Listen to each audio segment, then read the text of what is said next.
मित्रांनो, कविप्रवेश show YouTube चॅनलवर मनपूर्वक स्वागत.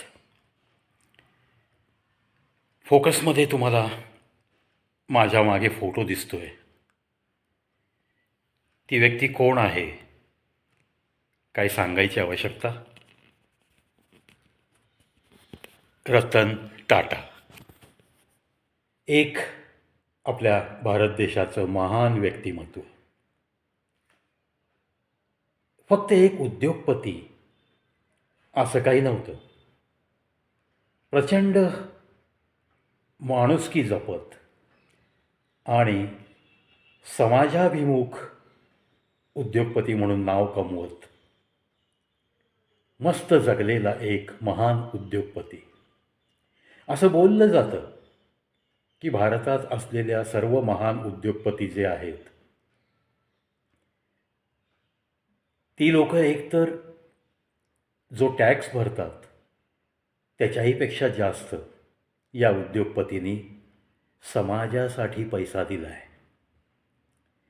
आता राहिलं त्यांना भारतरत्न द्यावं, मरणोत्तर भारतरत्न रतन टाटा असं त्यांना संबोधलं जावं, म्हणून या रतन टाटांवरती, या जमशेदजी टाटा ग्रुपवरती प्रेम करणाऱ्या लोकांनी थोडीशी हालचाल सुरू केली आहे.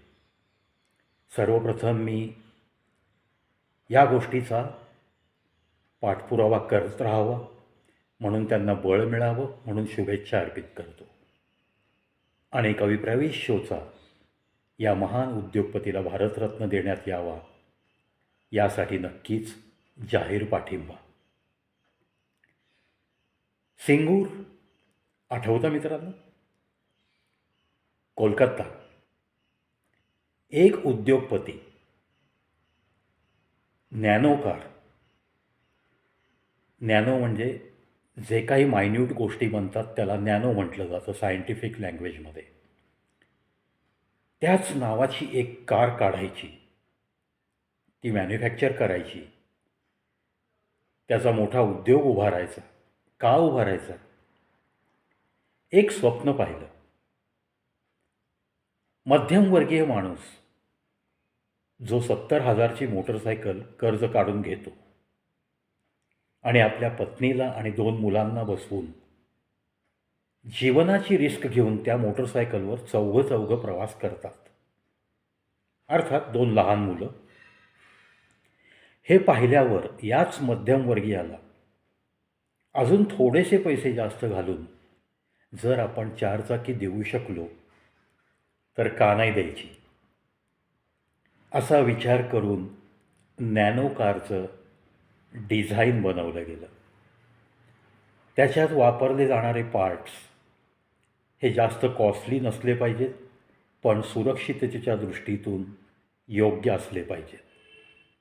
अशा पद्धतीने खूप मोठा फायदा कमावायचा असा उद्देश न ठेवता मध्यमवर्गीय माणसाचं 4 चाकीचं स्वप्न पूर्ण करण्यासाठी धडपडणारा हा एक उद्योगपती. कोलकाता गव्हर्नमेंटशी बोलणी झाली आणि सिंगूरला नॅनो कारचा कारखाना उभारण्याचं ठरलं. मग सामदाम नीतीने जवळपास हजारो एकर जमीन मिळवली, ताब्यात घेतली आणि कारखान्याचं काम सुरू होणार. टप्प्याटप्प्याने सुरू झालं. परंतु त्यावेळच्या विपक्ष नेत्या, आजच्या मुख्यमंत्री ममता बॅनर्जी यांनी त्या सिंगूरच्या कारखान्याला विरोध केला. त्यानंतर मेघा पाटकरजी आणि अजून काही डाव्या विचारसरणीच्या लोकांनी पण विरोध केला. या सगळ्या गोष्टींनी खरं पाहिलं तर धीराने तोंड देणारे रतन टाटा हे कधीच असे हापकून गेले नव्हते आजपर्यंत.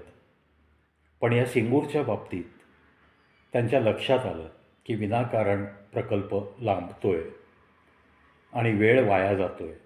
वेळ आणि पैसा आणि मग तो कारखाना उभारणीसाठी लागणारे मानवी कष्ट हे वाया चाललेत. त्यांना जेव्हा समजलं की आता कलकत्त्यामध्ये हे होणं शक्य नाही, तेव्हा त्यांनी चाचपणी सुरू केली की आता आपण दुसऱ्या कोणत्या राज्याकडं जाऊ शकतो. साल होतं 2011 आणि सिंगूरचा कारखाना हा प्रकल्प उभा राहिल्यावर तुम्ही आमच्या राज्यासाठी काय करणार, असा त्यांना सवाल विचारला गेला होता. त्यावेळेस अ वर्ड ऑफ जंटलमन असं आपण ज्याचं वर्णन करतो, त्याच पद्धतीने याच सन्माननीय रतन टाटाजींनी कलकत्ता गव्हर्नमेंटला शब्द दिला होता की मी कोलकातासाठी एक कॅन्सरच्या रुग्णांसाठी वेगळं हॉस्पिटल बांधून देईन. आता हा प्रकल्प लांबत गेला, काही कारणाने तो रद्द करावा लागला, खूप मोठा प्रोटेस्ट झाला. कारण काही वेळा हे प्रोटेस्ट करणारे लोक त्या राज्याच्या प्रगतीला खीळ घालतात, हे त्या कलकत्त्याने सिद्ध केलं आणि अर्थातच तिथून हा प्रकल्प गुंडाळावा लागला. साल 2011. त्यावेळेस आजचे पंतप्रधान, प्रधान सेवक सन्माननीय नरेंद्र मोदी साहेब गुजरातचे मुख्यमंत्री होते. त्यांना जेव्हा हे समजलं की टाटा कुठल्या तरी राज्यात अशी जमीन मिळते का या शोधात आहेत, त्याच वेळेस त्यांनी टाटांशी संपर्क केला आणि मग रतन टाटा गुजरातला गेले. जी काय व्हायची ती प्राथमिक बोलणी झाली. अर्थातच गुजरात सरकारला ही एक संधी होती, त्यामुळं या संधीचा फायदा उठवायचा, संधीचं सोनं करायचं, हा स्वभावच आपल्या नरेंद्र मोदी साहेबांचा. त्यामुळं मुख्यमंत्रीपदी विराजमान असलेला एक व्यक्ती आपल्या प्रोजेक्टला सपोर्ट करतो आणि लवकरात लवकर हा प्रकल्प कसा कार्यान्वित होईल याच्यासाठी धडपड करतो, हे पाहून रतन टाटांनासुद्धा समाधान वाटलं आणि नॅनोचा प्रकल्प लवकरात लवकर सर्व परवानग्या मिळून गुजरात राज्यात कार्यान्वित होण्यास नरेंद्र मोदी साहेबांचा खूप मोठा हात. एक दूरदृष्टी असली तर आपल्या राज्याचा कसा कायापालट करता येतो याचं ते ज्वलंत उदाहरण. रतन टाटांनासुद्धा खूप आनंद झाला, पण समाजाभिमुख वागणारा हा व्यक्ती, हा उद्योगपती, एक आयडियल व्यक्ती, एक आदर्श व्यक्तिमत्व, ज्याने या भारत देशासाठी खूप काही केलं. अहो, त्यांना भारतरत्न मिळो किंवा ना मिळो, तुम्ही आम्ही सामान्य माणसांच्या मनामध्ये त्यांचं जे स्थान आहे ना, ते त्या भारतरत्न पुरस्कारापेक्षा खूप मोठं आहे. म्हणजेच जनतेने, भारतीय जनतेने त्यांना भारतरत्न देऊन टाकला आहे असं म्हटलं तरी वावगं ठरणार नाही. बरं, फक्त भारत देशामध्ये त्यांची प्रतिमा अशी आहे का? नाही.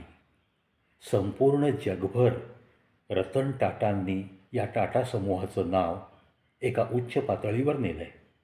ज्या ज्या देशांशी त्यांचा एक्सपोर्टचा व्यवसाय आहे, जिथं जिथं म्हणून टाटांची वाहनं एक्सपोर्ट होतात, त्या त्या देशांशी त्यांचे संबंध अतिशय चांगल्या पद्धतीचे आहेत. व्यापारी संबंध कधीही ताणले गेले नाही आहेत, हे या टाटा ग्रुपची खासियत आहे. कलकत्त्यामध्ये हाहाकार माजला की आत्ता आपला उद्योग, आपल्याकडच्या हजारो माणसांना जी काय उपजीविकेचं साधन मिळणार होतं, हा मोठा प्रकल्प, नॅनो कार बांधणीचा प्रकल्प, नॅनोच्या कारचं उत्पादन आज कलकत्तामध्ये होणार होतं आणि तो प्रकल्प गुंडाळला गेला आणि तो गुजरातला गेला. हे जेव्हा समजलं तेव्हा काही नेते मंडळी रतन टाटांना भेटायला गेली आणि जनता असं विचारते, आता जनतेला पुढं केलं. जनता असं विचारते की प्रकल्प गुंडाळला गेला तरी तुम्ही कलकत्त्याला कॅन्सरच्या पेशंटसाठी, कॅन्सर या घातक रोगाच्या रुग्णांसाठी एक अद्ययावत हॉस्पिटल बांधून देतो अशी तुमची कबुली होती. मग प्रकल्प गुंडाळला, मग हॉस्पिटल पण देणार नाही का?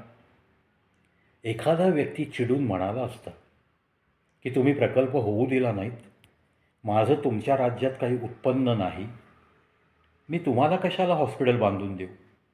जिथे माझा प्रकल्प जाईल त्या ठिकाणी मी हॉस्पिटल बांधेन, असं एखादा तुमच्या आमच्यासारखा सामान्य माणूस किंवा सोशलिझम माहीत नसलेला एखादा उद्योगपती सरळ सरळ असं स्टेटमेंट करून त्यांनी ते नाकारलं असतं.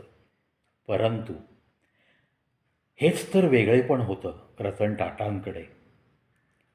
त्यांनी सांगितलं, माझा नॅनोचा प्रकल्प, तो व्यवसाय आणि मी बांधून द्यायचं कबूल केलेलं कॅन्सरचं हॉस्पिटल, हे दोन्ही गोष्टी वेगळ्या आहेत. प्रकल्प झाला म्हणूनच हॉस्पिटल देईल, प्रकल्प नाही झाला तर हॉस्पिटल बांधून देणार नाही, असं बिलकुल नाही. आणि त्यांनी आपला शब्द पाळला. 2011 साली त्यांनी प्रकल्प जरी गुंडाळला गेला तरी 431 स्पॉट असलेलं, 431 खाटांचं कलकत्ता मेडिकल सेंटर हे खास कॅन्सरच्या रुग्णांसाठी त्यांच्यावर उपचार पद्धती ज्या म्हणून आत्ता समाजामध्ये अवेलेबल आहेत त्या सर्व उपचार पद्धतींनी युक्त असं 431 खाटांचं हॉस्पिटल बांधून दिलं. याला म्हणतात खरा मोठ्या मानाचा माणूस. अहो, तुमच्याकडं ना खिशामध्ये 100 रुपयाची नोट आहे, पण तुमची कमीत कमी 1 रुपया तरी दानधर्म करण्याची नीतिमत्ता पाहिजे ना. गरजवंताला एखाद्या 10 रुपये कोणी मागितले तर ते देण्याची मनोवृत्ती पाहिजे ना.